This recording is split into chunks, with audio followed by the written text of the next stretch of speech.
네, 이번 시간에는 클린 에너지 ETF 3종에 대해서 분석하고 좀 소개를 드리고 지금 이제 클린 에너지 ETF들이 가격들이 좀 좋아지고 있고요. 그리고 많이 사람들한테 이제 좀 이슈화되고 있는데 왜 그런지에 대해서 좀 말씀드리도록 하겠습니다. 일단 클린 에너지 ETF 말씀드리기 전에 그 탄소에 대한 부분을 먼저 좀 말씀을 드리면요. 지금 이제 탄소 중립 그리고 뭐 RE100, 넷제로 뭐 이런 형태로 이제 탄소에 대한 부분들이 이제 많이 부각이 되고 있습니다.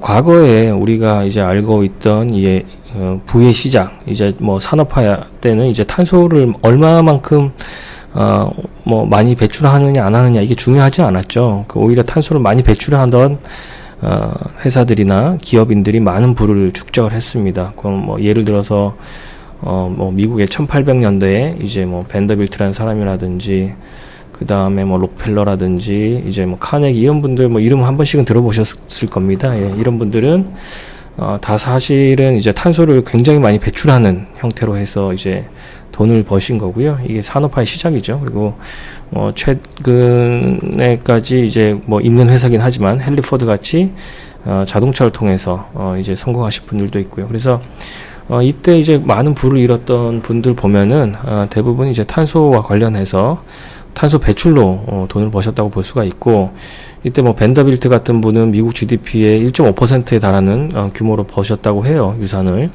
지금 앨런 머스크가 GDP의 1% 정도 넘는 수준으로 하는 거 비교해보면 정말 이런 분들이 과거에는 탄소를 많이 배출하면서 이제 많은 부를 잃었다. 근데 지금은 이제 반대가 됐죠. 탄소를 적게 배출하면서 성공해야지 기업으로서도 개인으로서도 많은 부를 이룰 수 있다, 이렇게 보여지고 있습니다. 그래서 뭐 단순히 이제 그 헨리 포드 말씀도 드렸지만 포드하고 테슬라 주가만 놓고 봐도 최근 10년 동안 보면은 이제 최근 5년이네요. 최근 5년 보면은 테슬라가 이제 1095% 올랐고 포드는 18% 올랐습니다. 그래서 탄소를 지금 바라보는 입장은 반대로 탄소 저감, 탄소 배출을 어떻게 줄이냐, 이게 이제 어떻게 보면 기업의 핵심이 되겠습니다.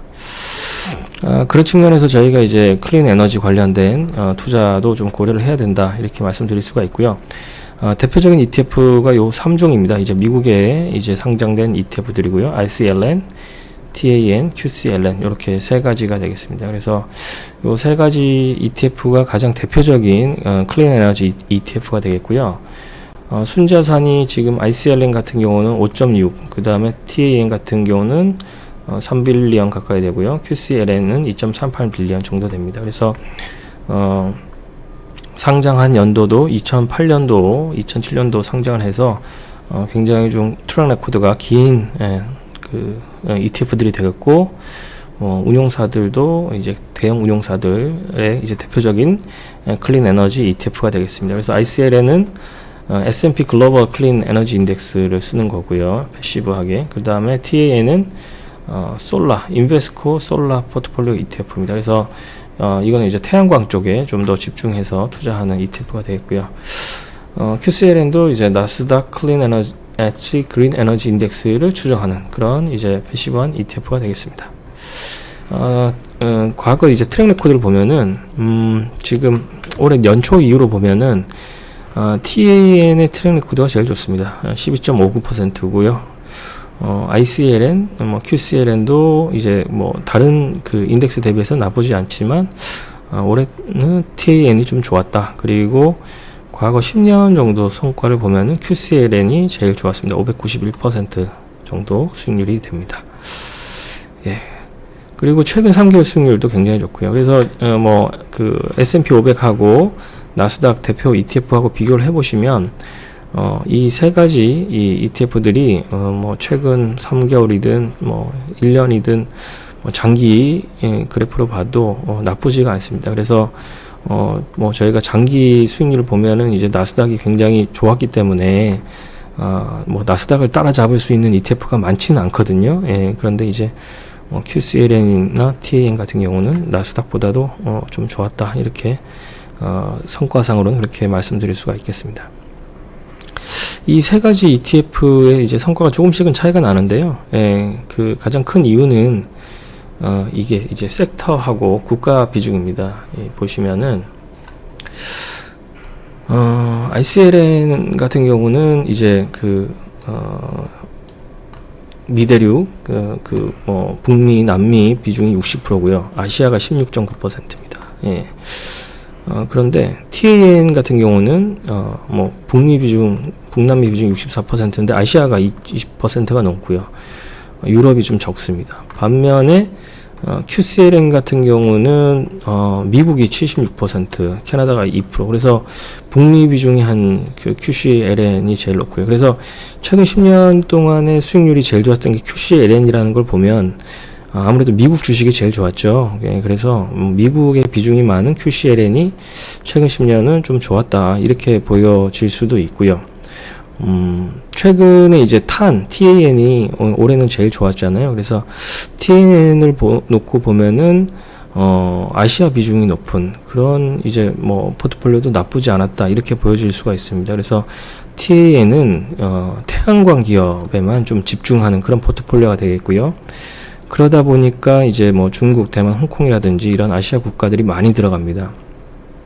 사실 저희가 신재생 에너지 얘기할 때 미국을 많이 얘기를 하지만 사실 중국도 나름 이제 녹색 공정이라고 해서 신재생 에너지의 활성화를 위해서 많이 정부 주도로, 공산당 주도로 진행을 하고 있어서 사실 전 세계의 굉장히 많은 용량, 태양광 같은 경우 35%를 중국에서 용량을 설비를 하고 있거든요. 그래서 중국도 나름대로는 탄소 중립을 위해서 좀 열심히 하고 있는 나라 중에 하나입니다. 그래서 그런 기업들이 좀 포함이 된 이 TAN ETF도 성과가 나쁘지 않았고, 최근 1년 동안은 좀 셋 중에서도 제일 좋았습니다. 그래서 중국의 이제 비중이 좀 높은 게 좀 리스크일 수는 있지만 중국이 주도하는, 그러니까 중국의 정부에서 이제 좀 향후에 이제 성장을 하도록 지원하는 그런 업체들로 구성이 되어 있기 때문에 당분간 더 이제 좀 스팟라이트를 받을 수가 있겠죠. 그래서 TAN ETF에 보시면은 요런 종목들이 이제 탑 10에 들어가 있습니다. 그리고 우리나라의 한화솔루션도 TAN ETF에 들어가 있고요. 그래서 이 중에 요런 다크 뉴 에너지 같은 경우는 최근 5년간 1000% 이상 상승을 했더라고요. 그래서 중국의 기업들이 좀 포함이 되어 있지만 중국이 주도하는, 중국 정부가 주도하는 기업들이기 때문에 성과가 괜찮았다, 이렇게 볼 수가 있겠습니다.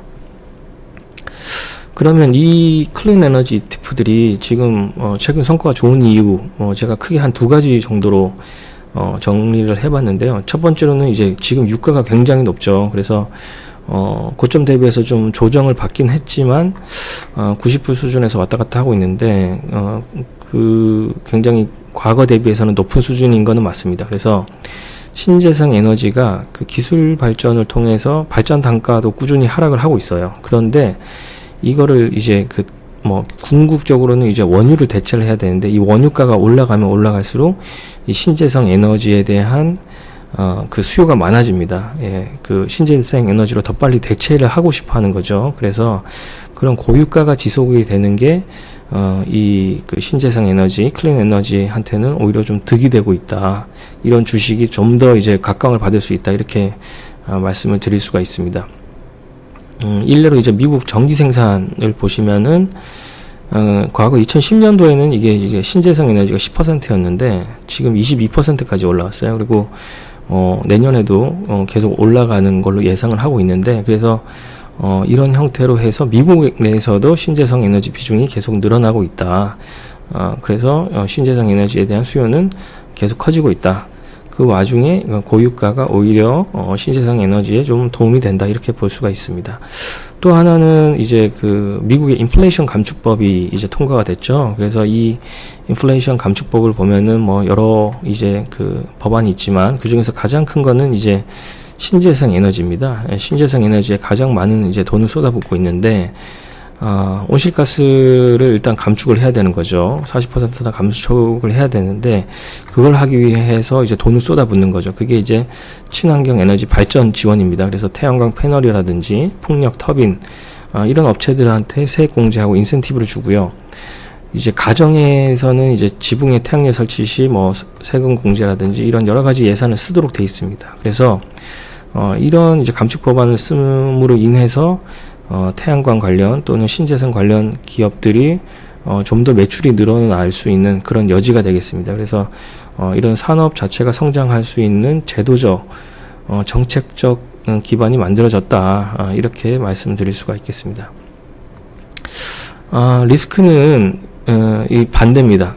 궁극적으로는 이 정책적인 이 베네핏이 없어질 수 있는 리스크인 거죠. 그래서 지금 뭐 민주당이 집권을 하고 있기 때문에 이런 법안이 통과를 했지만 뭐 좀 이따 중간 선거도 있지만 나중에 이제 그 재선 때 공화당이 만약 집권하면 하거나 또 뭐 재선을 이제 민주당이 한다고 하더라도 향후에 이제 또 공화당이 또 집권하게 되면 이런 이제 그 에너지 관련된 이 정책이 바뀔 수가 있습니다. 예, 그래서 이런 이제 리스크가 좀 있고요. 또 하나는 이제 그 사실은 파리 기후 협약을 이제 이행을 해야 되는데 이행하기 위해서 가장 중요한 카운터파티가 이제 미국하고 중국이잖아요. 근데 이제 지금 둘 간의 사이가 굉장히 안 좋고 대만의 침공, 대만 방문 때문에 특히나 안 좋아진 거죠. 예, 그래서 이런 리스크가 좀 많이 남아 있다. 그래서 이런 정책적 리스크가 가장 크다라고 보여집니다. 결론적으로 말씀드리면 지금 요 섹터는 뭐 그 국가적 지원이 있습니다. 예, 국가적 지원이 있는 산업이고 뭐 한국뿐만 아니라 뭐 중국, 미국 다 마찬가지로 국가적 지원이 있는 섹터가 되겠고요.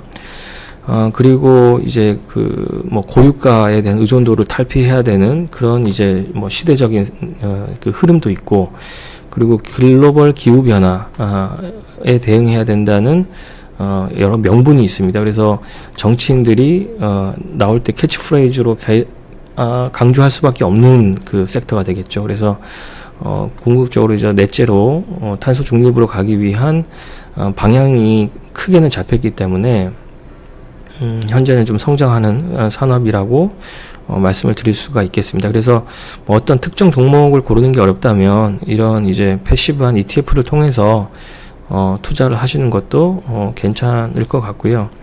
뭐 탄 ETF 같은 경우는 뭐 중국하고 태양광 비중이 높긴 하지만 이게 또 한편으로는 더 기회가 될 수가 있다. 이렇게 좀 말씀을 드릴 수가 있겠습니다. 예, 그래서 요런 ETF에 좀 관심을 가지시는 것도 괜찮겠다 싶어서 영상을 찍게 됐습니다. 예, 감사합니다.